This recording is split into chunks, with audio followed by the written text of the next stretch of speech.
여러분, 초등학교 시절에 할아버지나 외할아버지 집을 방문한 적이 있는 분 많으시죠?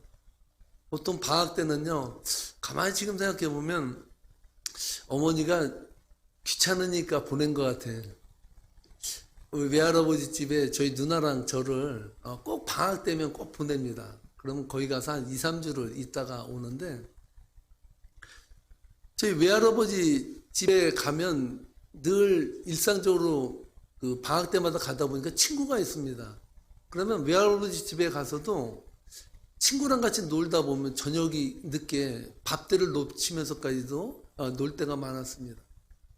하루는 제가 누나랑 함께 밖에서 열심히 놀다가 해가 어둑어둑해져서 배가 고파가지고 이제 집을 가려고 들어와서 대문을 두드리면서 할아버지 문 열어달라 그랬더니 할아버지가 화를 내면서 없다! 나가라! 그러는 거예요. 아이고, 누나랑 저랑 얼마나 서럽던지 그 이웃집에 그 담벼락 밑에 둘이 쭈그리고 앉아서 할아버지가 버렸다고 이제 우리 갈 데 없다고 엉엉 울면서 거기서 있었습니다. 하도 이제 기다리다 안 오니까 저희 외할아버지가 이제 나서서 저희를 찾아다니셨나 봐요. 근데 저 한 집 그 울타리 밑에서 흐느끼고 울며 있는 저희를 발견하고서 너희는 왜 여기서 울고 있냐 빨리 들어가 오지 왜 안 왔어 이러길래 제 누나가 그랬습니다. 할아버지가 버렸잖아 우리 오지 말래며 그렇게 말했더니 저희 할아버지가 그러는 거예요. 내가 니들 오지 말라는 게 아니라 너희들 또 찾으러 친구들이 왔는 줄 알고 없다 나가라 그랬던 거라고. 근데 저희는 그걸 오해했던 거예요. 그게 얼마나 서러운지 지금도 그때 생각하면 얼마나 그게 기억에 남는지 모릅니다. 여러분 인생에서 얼마나 많은 오해를 가지고 살아갑니까? 사람이 살아가다 보면요. 말을 해도 말이 다 이해되고 전달되질 않아요. 여러분 그 얘기 있지 않습니까? 어느 퀴즈에서 누가 어디를 가서 뭐를 사가지고 왔다 그런 이야기를 하든지 아니면 누가 좀 아픈 사람이 있었다는 이야기를 한 10사람, 20사람이 전달되면 나중에는 사망해서 장례식 치렀다는 말로 들리거든요. 그 정도 사람은요, 오해하고 뭔가 잘못 아는 경우가 많습니다. 저는 저희 세계명교회를 오시는 모든 성도들에게는 문지방 넘기라는 것을 하지 않았습니다. 제가 문지방 넘기를 하게 된 이유는 여러분 하나님을 믿는다고 하면서도요. 설 믿고 잘못 믿고 오해되는 믿음으로 살아가는 데가 얼마나 많은 줄 아십니까? 가장 큰 오해 중에 하나가 하나님에 대한 오해예요. 주로 보면요. 아버지가 엄한 사람은요. 하나님을 이해할 때 하나님은 혼내는 하나님, 잘못하면 처벌하는 하나님, 때로는 진노하는 하나님, 그런 하나님으로 받아들여요. 우리가 신앙생활을 하면서 그런 오해와 잘못된 그런 편견과 시각을 가지면 얼마나 신앙생활을 하는데 힘들게 신앙생활을 하는지 모르겠어요.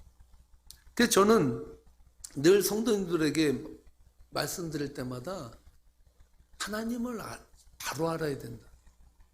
하나님을 바로 알지 못하면 신앙은 늘 죄책감과 또한 무서움과 두려움으로 신앙생활을 하기 쉽습니다.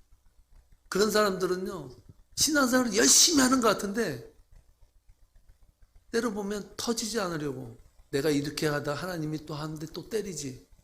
이래다 내가 한번 또 맞지. 이게 무서워서 신앙생활을 할 수 있다는 거예요. 우리는 살아가면서 얼마나 많은 그런 오해와 그런 편견을 가지고 살아가는지 모릅니다. 인간처럼 똑똑하고 위대한 것 같아도요, 편견이나 오해에 사로잡히면요, 그것을 절대적 진리로 믿고요, 그 다음엔 고집이 생겨요. 얼마나 아이러니하냐면요, 여러분 바리새인들이 누구를 죽였습니까? 바리새인들이 예수님을 죽였죠. 엄밀히 말하면요, 바리새인들은요 하나님을 죽인 거예요. 하나님을 믿는 사람들이 하나님을 죽인 거예요. 뭐로? 자기들이 믿는 잣대로 하나님을 평가하고 죽인 거예요. 바로 이러한 의미에서 여러분 신앙생활을 할 때 하나님에 대해서 올바르게 알고 이해하고 믿는 것은 믿음의 가장 큰 첫걸음이고요. 중요하다는 거예요. 여러분 현대인들이 가장 많이 쓰는 단어 중에 하나가 트라우마라는 단어라는 거 아시죠? 여러분 살아가면서 사람들은요 다 트라우마가 있습니다. 어떤 분은 그 집에 문에 대한 트라우마가 있는 분도 있습니다.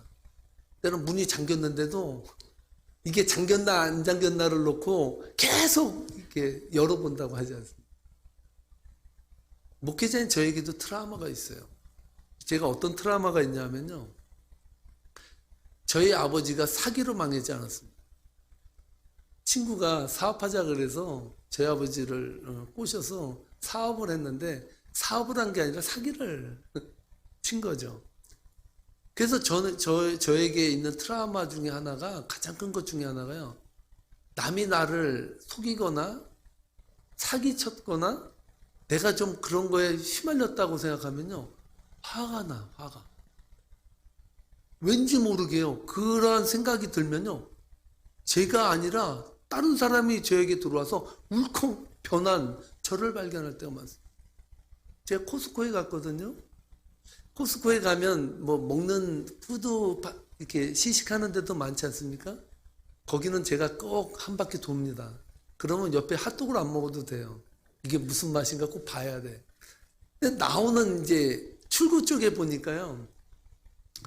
테이블을 이렇게 펴놓고서 뭘 광고하는 그 사람이 있더라고요. 가만히 봤더니 정수기를 광고하는 거예요. 보니까 무슨 회사라고 말하면 좀 그러니까 그 생수 5갤런짜리 한 통에 얼마씩 이걸 사면은 그 물을 따라 먹는 그 찬물과 더운 물이 나오는 그 기계는 2불 50에 렌트로 공짜로 거의 주다시피 한다는 거예요. 제가 그 말에 얼마나 좋은지 그때 제가 물을 3박스를 사가지고 나오는 중이었거든요. 야, 이거 편하겠다. 그래, 역시 이거지. 그래서 제가 거기서 사인을 했어요. 다 사인을 하고 이제 물이 왔거든요. 물이 왔는데 4통인가 왔는데 58불인가 차지가 된 거예요. 한 통에 7불 50이라 그랬거든요, 분명히. 나중에 알고 봤더니 물값은 7불 50인데 딜리버리 차지가 있는데 그게 7불 50이라는 거예요. 그리고 물통을 가져오면 디파짓으로 5불인가 얼마를 또 차지하는 거예요. 그러니까 물이 4통이 왔는데 50불이 넘는 것이 차지됐는데 그거를 보니까 열이 나기 시작하는 거예요. 야, 또 당했다. 또 당했다. 여러분, 장사하는 사람들이 특징이 있죠. 절대 단점 말 안 해요. 딜리버리 차지가 있다는 말은 이런 방구도 하지 않았거든요. 근데 막 붓기 시작하니까 제가 그래서 이런 생각을 했습니다. 사람이 공짜 바라다가 머리 빗겨진다는 말을 하는데 정말 여러분 공짜로 장사하는 사람 어디 있겠습니까? 뭐든지 공짜로 뭔가 좀 싸게 하려면요 뒤에는 꼭 뭐 함정이 있더라고요.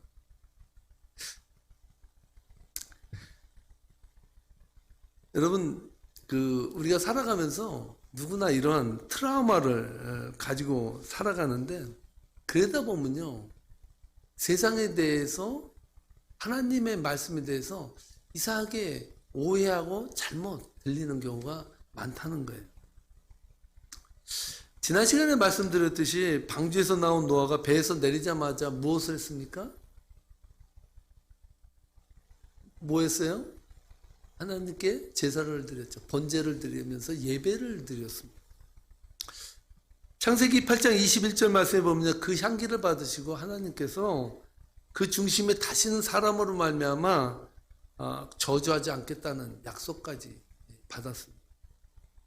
이어진 9장 1절 말씀에서는 하나님께서는 이렇게 말씀을 하시는 거예요. 다 함께 읽어보도록 하겠습니다. 하나님이 노아와 그 아들들에게 복을 주시며 그들에게 이르시되 생육하고 번성하여 땅에 충만하라. 여러분 어디서 많이 듣던 말 아닙니까? 어디서 들었습니까? 인류 최초의 조상인 아담에게도 하신 말씀이 바로 이 말씀이에요. 창세기 1장 28절 말씀입니다. 함께 읽어보겠습니다. 하나님이 그들에게 복을 주시며 하나님이 그들에게 이르시되 생육하고 번성하여 땅에 충만하라. 땅을 정복하라. 바다의 물고기와 하늘의 새와 땅에 움직이는 모든 생물을 다스리라 하시니라. 아멘. 천지 창조 때 하나님은요 아담에게 복을 주시며 생육하며 번성하라고. 그러니까 하나님이 주신 복은 생육하고 번성하는 복.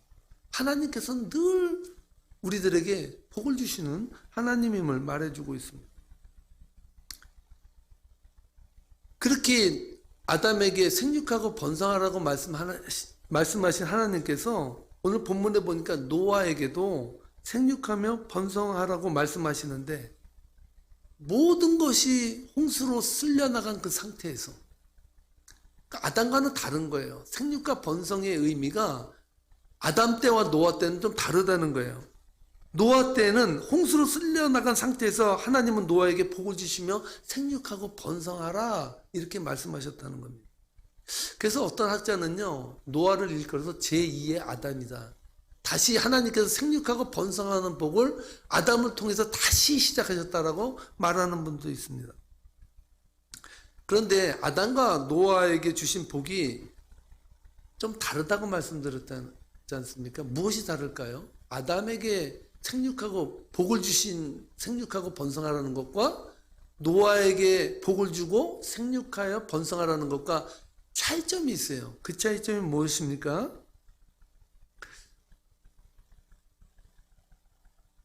아담 때는요 생육하고 번성하는데 채소를 먹고 살라고 했습니다. 그런데 노아 때는요 좀 업그레이드 됐어요. 어떻게 됐냐? 창세기 1장 30절과 그 9장 3절을 비교해 보면 이렇습니다. 먼저 1장 30절 말씀 함께 읽겠습니다. 이 말씀은 아담에게 하신 말씀이에요. 읽겠습니다. 또 땅의 모든 짐승과 하늘의 모든 새와 있어 생명이 있어 땅에 기는 모든 것에게는 내가 모든 풀을 먹을거리로 주노라 하시니 그대로 되니라. 뭐라고요? 생명이 있는 모든 땅에 있는 것에게 푸른 풀을 먹을거리로 주노라 하셨다는 거예요. 그런데 9장 3절에 보면 노아 때는 뭐라고 말씀하셨냐면 이렇게 말합니다. 읽겠습니다. 모든 산동물은 너희들이 먹을 것이 될 것이라 채소같이 내가 이것을 다 너희에게 주노라. 아담 때는 채소를 준다 그랬는데요. 하나님께서 노아 때는 뭐예요? 채소같이 너희에게 모든 산 동물은 먹을 것을 너희들에게 주겠다. 이렇게 말씀하시고 하나님 주신 먹거리가 좀 다양해졌습니다. 그러나 성경이 먹거리 가지수를 늘려서 인간이 더 행복하고 즐기고 살게 하셨다고 생각하는 것은 지극히 인간적인 복의 개념이라는 거예요. 야, 하나님께서 아담 때는 그냥 채소만 먹게 하시더니 노아 때는 거기에 더해서 모든 산 동물까지도 고기도 먹게 하셨구나. 야, 하나님께서 축복이 노아 때 더 있었네? 우리 이렇게 생각하기 쉽습니다. 그런데 그러한 복은 인간적인 개념의 복이라는 거예요. 한 가지 분명한 사실은 아담에게 주신 복이 노아에게도 그대로 적용되고 흘러가고 있음을 알 수 있습니다. 이 사실을 통해서 하나님께서 인간을 사랑하시는 방식에 대해서 많은 의혹을 제기함에도 불구하고 변화하지 아니하는 한 가지 사실을 발견할 수 있습니다. 그것은 무엇일까요? 하나님은 우리들에게 복을 주길 원하시는 분이세요. 믿습니까? 어떤 사람들은 그래요. 하나님은 잘못하면 채찍을 드는 분이에요. 하나님은 우리 인간을 향해서 진노하는 하나님이에요. 그런 하나님의 개념을 우리가 말씀에 적용하다 보면 우리는 하나님을 잘못 이해한다.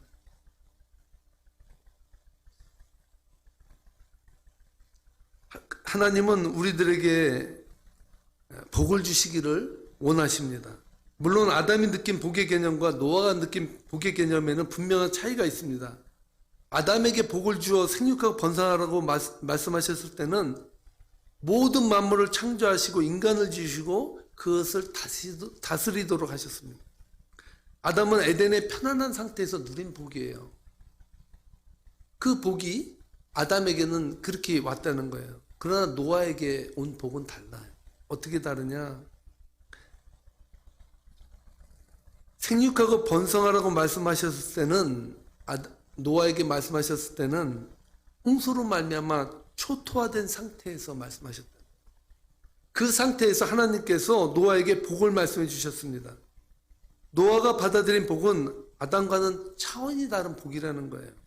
노아는 홍수 가운데 죽음의 사선을 통과하며 고통을 통과한 상태에서 받은 복의 말씀이라는 거예요. 한마디로 말해서 고통을 통과한 복입니다. 노아가 받은 복은 고통을 통과했다는 거예요. 앞도 분간할 수 없는 배 안에서 어둠을 경험하면서 얻은 복입니다. 그 경험을 하고 그 고통을 그 갑갑함과 그 어두움과 그 신겨움과 또한 물을 통해서 죽음을 엄습해오는 그런 상황 속에서 경험한 하나님의 복의 의미를 다시 한번 생각했다는 것입니다.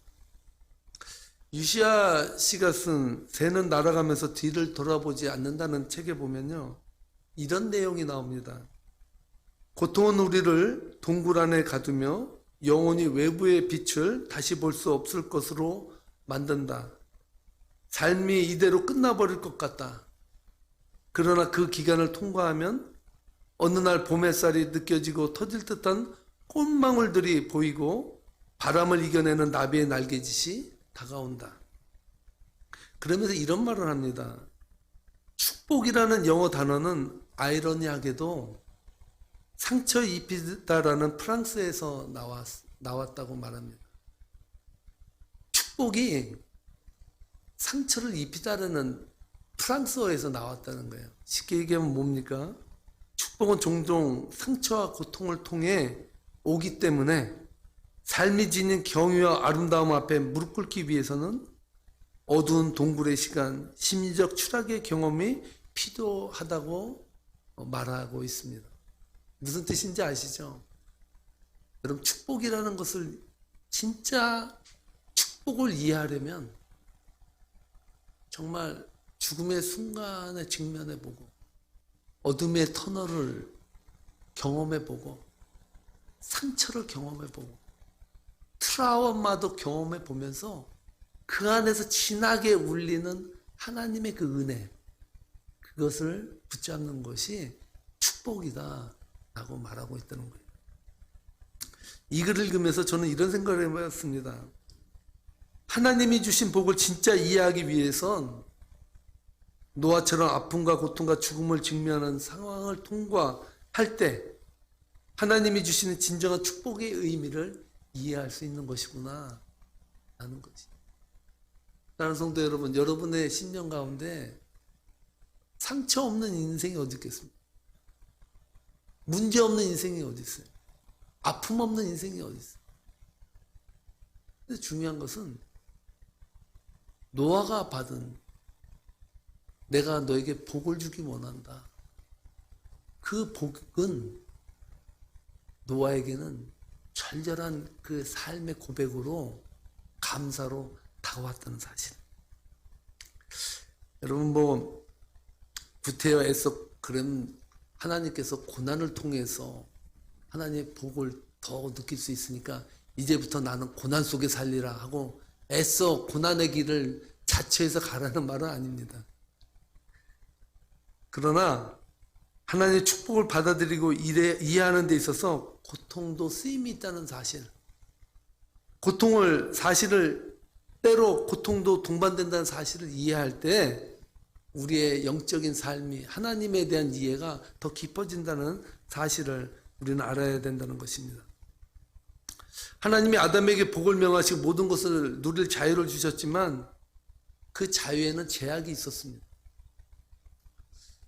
다 허락하지만 동산 중앙에 있는 실과는 아담에게 허락하지 않았거든요. 그래서 에덴 동산의 금기어가 뭔지 아십니까? 선악과예요. 하나님께서는 선악과를 보지도 말고 만지지도 말고 먹지도 말라고 했어요. 그래서 하나님께서 에덴 동산의 금기어로 선악과를 줬거든요. 그럼 노아에게는 금기어가 무엇이었을까요? 그렇습니다. 따라하시 바랍니다. 피. 노아에게 준 금기어는 피입니다. 오늘 본문 4절로 6절 말씀을 함께 읽어보겠습니다. 그러나 고기를 그 생명되는 피째 먹지 말지 것이니라. 내가 반드시 너희의 피, 곧 너희의 생명의 피를 찾으리니 짐승이면 그 짐승에게서, 사람이나 사람의 형제면 그에게서 그의 생명을 찾으리라. 너희는 생육하고 번성하며 땅에 가득하여 그 중에서 번성하라 하셨더라. 아멘. 한국 사람들은요, 몸에 좋다면 물불을 가리지 않는 그 습성이 있습니다. 한때는요, 까마귀 새는요, 불길한 징조의 새였어요. 그래서 까마귀가 울면 재수 없다고 그 까마귀 쪽을 향해서 침을 3번 뱉어야 여러분 애군이 안 온다는 그러한 속설이 있습니다. 그 정도로 까마귀는 쳐다도 안 보는 동물이었거든요. 어느 순간에 까마귀 고기가 맛있다고, 까마귀 고기를 먹으면 복이 된다는 무슨 설 같은 그 이야기가 퍼지면서요, 까마귀가 멸종위기에 처했다고 합니다. 한국 사람들은 그 정도예요. 까마귀가 멸종될 때까지 먹었다는 거예요. 재성을 가진 인간은요, 신기하게도요, 하지 말라는 건 더해요. 그리고 어떤 사람은 하지 말라는 것만 골라요. 복을 주시기를 원하시는 하나님께서 인간에게 고기까지 다 허락하셨어요. 근데 피째 먹지 말라는데요, 뭐 사슴피가 좋다고 빨대 가지고 여러 명이 함께 친목해 해가지고 사슴 잡아서 여러분 사슴피도 먹었던 그런 경우도 있었던 거 여러분 아시죠? 고기를 생명되는 피째 먹지 말아라 라고 말했는데, 이 말씀이 더 확대되어서 인간의 생명과 연결시키고 있습니다. 다른 사람에게 피를 흘리게 하면 너도 피를 흘린다. 남의 눈에서 피눈물을 흘리게 하면 너도 피눈물이 날 거야 라고 말씀하시는 것이 하나님의 말씀. 그러니까 피에 대해서 피째 먹지 말라니까, 앞으로 나는 피만 안 먹어, 산피는 선지국도 안 먹을 거야, 그렇게 말해서 그 피를 먹지 말라는 게 아니라, 하나님께서 노아에게 말씀하신 금기는요, 남의 눈에서 피눈물을 흘리게 하지 말라. 니도 아프면 남도 아프다는 거예요. 네 자식이 괴로우면 남의 자식도 괴롭다는 거예요.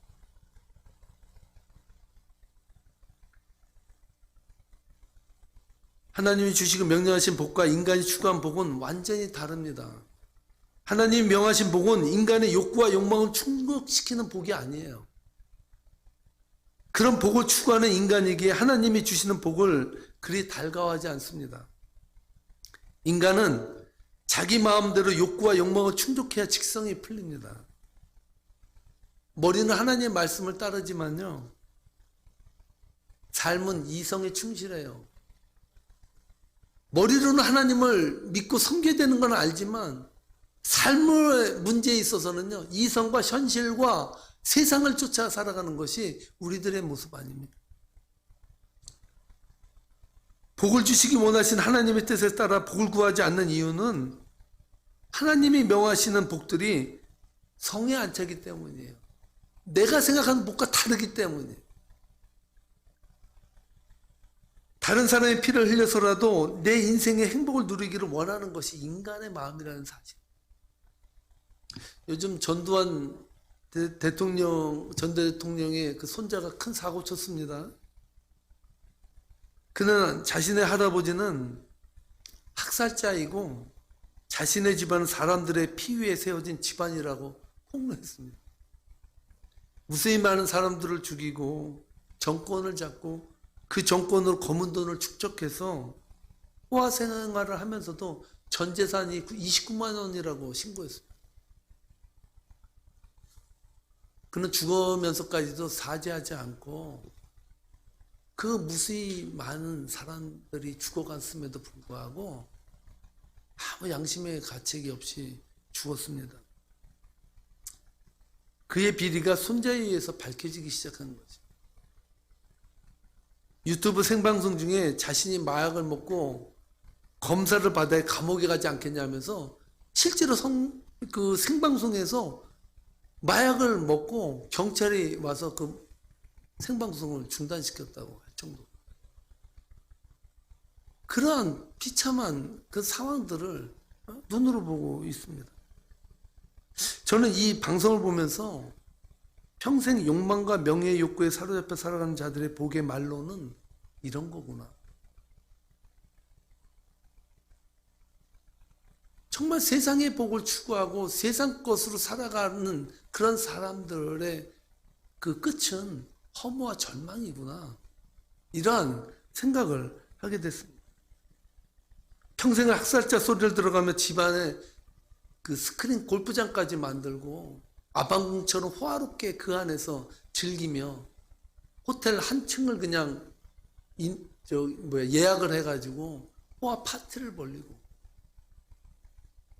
그러한 호의 요식을 하며 살아갔지만 손자에 의해서 학살자라는 소리를 들으며 양심의 가책으로 손자는 병들어가고 있다는 사실. 여러분, 하나님이 주신 복은요 자유분방하지 않습니다. 여러분 기억하셔야 되는 것이 차는요 차도를 달릴 때 안전한 것이에요. 차가 잘 달린다고 해서요 여러분 호수로 다 돌진하면요 죽습니다. 기차는요 레일에 바퀴가 붙어 있어야 잘 달리는 거예요. 기차가 육중하고 아주 잘 간다고 해서 선로를 이탈해서 다른 곳으로 그냥 가버리면요 전복사고라 그럽니다.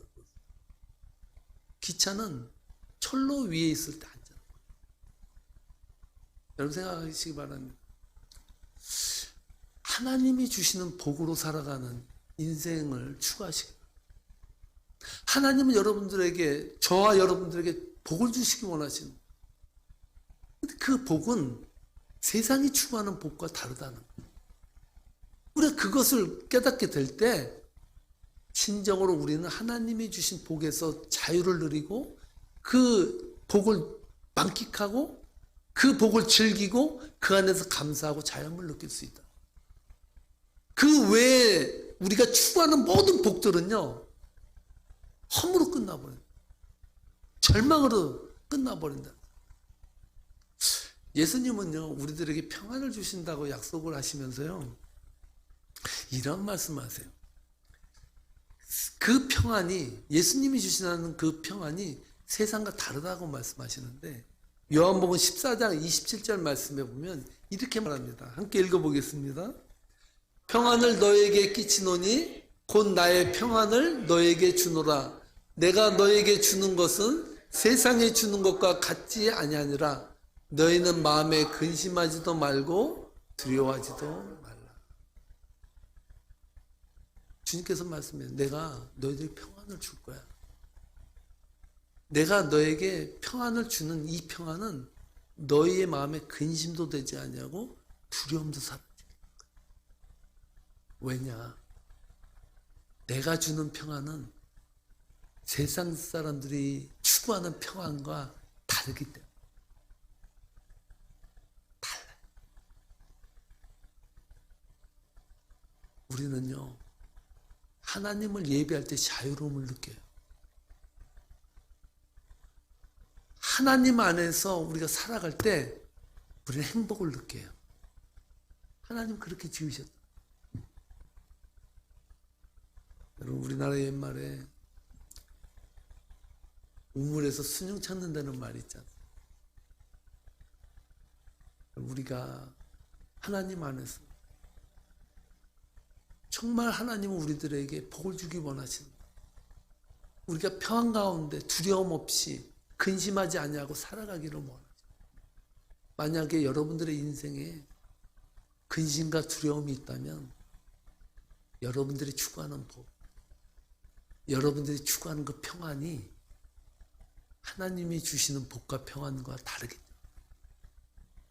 오늘 이 말씀을 붙들고 제가 찬양을 여러분과 함께 부르기를 원합니다. 오 신실하신 주, 잘하시죠.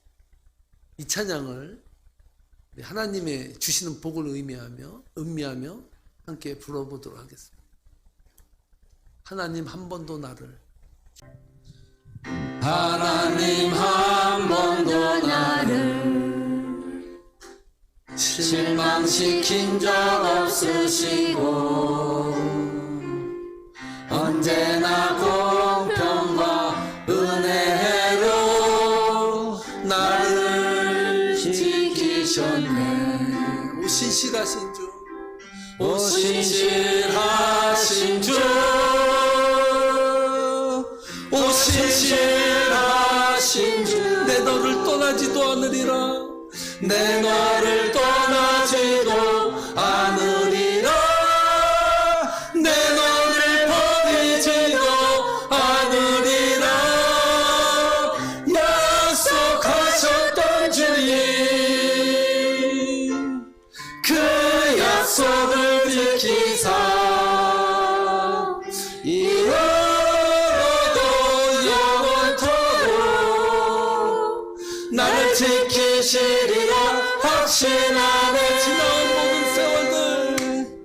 지나온 모든 세월들 돌아보아도 그 어느 것 하나 주의 손길 안 미친 것 전혀 없네. 간절한 마음으로 오 신실하신 주, 오 신실하신 주, 오 신실하신 주, 오 신실하신 내 너를 떠나지도 않으리라. 내 너를 떠나지도 않으리라. 내 너를 버리지도 않으리라. 약속하셨던 주님, 그 약속을 지키사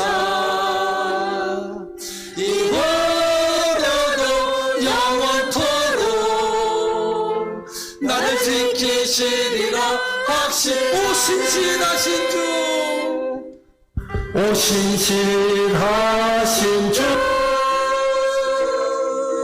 오 신실하신 주, 내 너를 떠나지도 않으리라.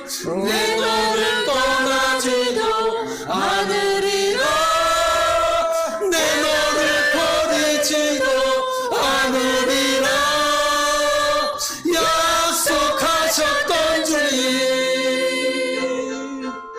그 약속을 지키사 이후로도 영원토록 나를 지키시리라 확신. 다시 한번 오 신실하신 주, 주님, 오 신실하신 주, 아멘. 오 신실하신 내 너를 떠나지도 않으리라. 내 너를 떠나지도 않으리라. 내 너를 버리지도 않으리라. 약속하셨던 주님, 그 약속을 지키사 이후로도 영원토록 나를 지키시리라 확신하네. 아멘. 기도하시겠습니다. 하나님, 세상을 살아가면서 두려움과 근심이 엄습합니다. 때로는 세상의 상처들이 우리의 앞길을 가로막고, 때로는 세상의 문제들이 우리 앞에 풍랑처럼 몰려올 때마다 두려움에 떠는 것이 우리 인간임을 고백합니다. 그러나 한 가지 분명한 사실은 하나님은 우리들에게 복을 주시기 원하십니다. 그 사실 하나만으로도 우리는 세상을 살아갈 이유가 있습니다. 성령님, 때로는 상처로, 때로는 트라우마로, 때로는 세상 염려로 인생이 눌리고 앞길이 막히지 아니하도록 성령님 우리의 인생을 뚫어주시옵소서. 우리의 마음을 강권하여 주옵소서. 오늘 이 시간 생명의 물이, 생명의 불이 오늘 예배드리는 심령의 성도들의 심령 가운데 자정해 주시옵소서. 그래서 그 복으로 삶을 살아가는 복된 자들 되도록 역사해 주옵소서. 이제는 우리 주 예수 그리스도의 은혜와 아버지 하나님의 무한하신 사랑하심과 성령님의 교통하심이 복을 주시기 원하시는 하나님의 마음을 깨닫고 자유와 은혜와 기쁨과 소망으로 가득 찬 인생을 살기로 소원하며 결단하는 세계민교회 성도님들 머리 위에 이제부터 영원토록 함께할지어다. 아멘.